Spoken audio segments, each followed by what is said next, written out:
அனைவருக்கும் வணக்கம். என் பெயர் ஐஸ்வர்யா. 7ஆம் வகுப்பு படிக்கிறேன். கண்காடியா மேல்நிலை பள்ளியில் இருந்து வந்துள்ளேன். நான் பாட எடுத்துக்கொண்ட தலைப்பு பசுமையும் பாரம்பரியமும்.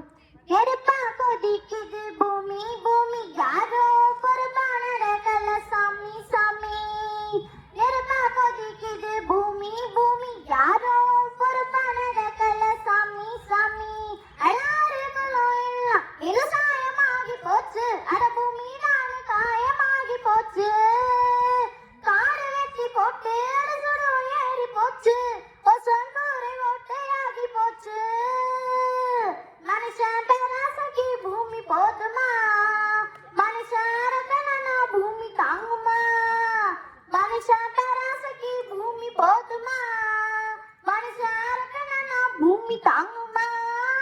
நெருப்பா கொதிக்குது பூமி பூமி, யாரோ பொறுப்பானடகல சாமி சாமி. உஷ்ணமெல்லாம் கூடி பனி பாறையெல்லாம் உருகும், நீர் கடல் எல்லாம் பெருகும். யாராலே இது யாராலே?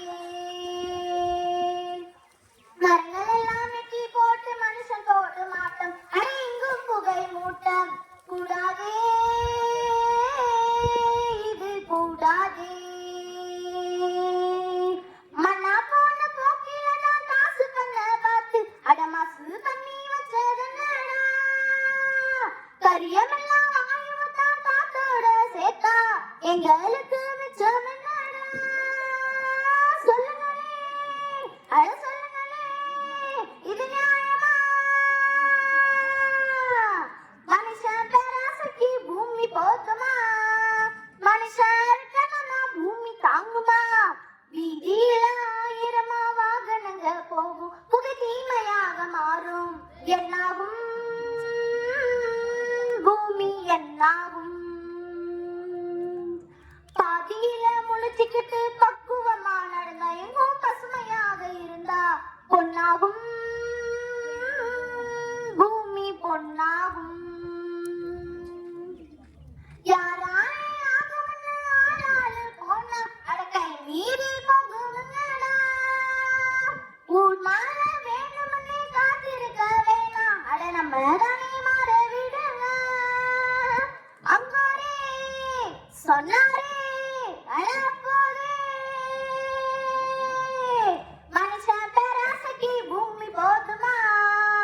மனுஷன் அரக்கனா பூமி தாங்குமா? மனுஷன் பேராசைக்கு பூமி போதுமா? மனுஷன் அரக்கனா பூமி தாங்குமா? நெருப்பா கொதிக்குது பூமி பூமி, யாரோ பொறுப்பானடகல சாமி சாமி. நெருப்பா கொதிக்குது பூமி பூமி, யாரோ பொறுப்பானடகல சாமி சாமி. நெருப்பா கொதிக்குது பூமி பூமி, யாரோ